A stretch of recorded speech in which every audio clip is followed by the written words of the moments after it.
So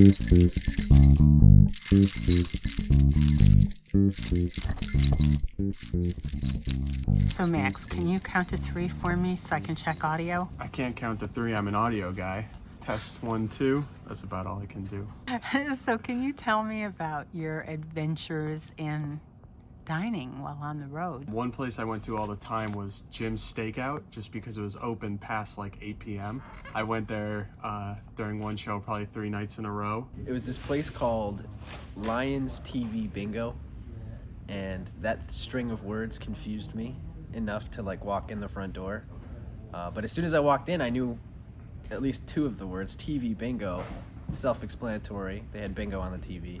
But the lion part still confused me because the town wasn't lions or there was nothing like that. So I walk into the dining room, get my table, and 2 taxidermy lions are just along the wall in these like terrarium type things. The food was completely, I don't even remember what it tastes like at this point, but I'll always remember the lions. We find ourselves in Las Vegas a lot.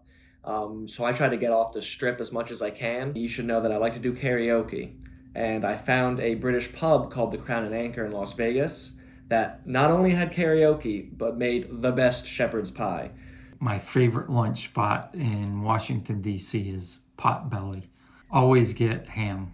And I have ham almost every day for lunch. That comes from childhood.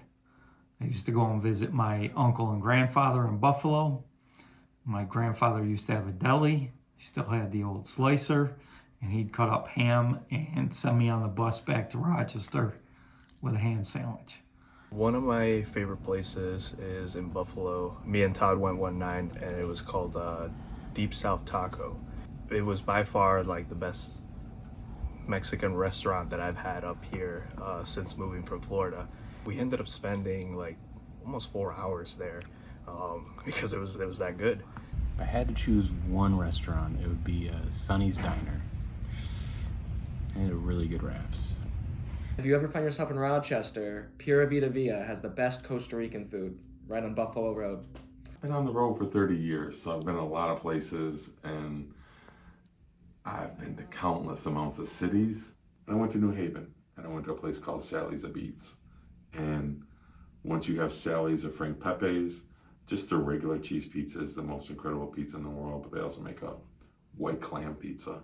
That is, like, if you like clams, I don't care if you have to pay $100 a pie. It's worth it. It's that good. When you have to be on the road and you're away from your family, and especially when you're away from your family for like a week, 8, 9 days, like going to mom and pop's type places, they just make all the difference.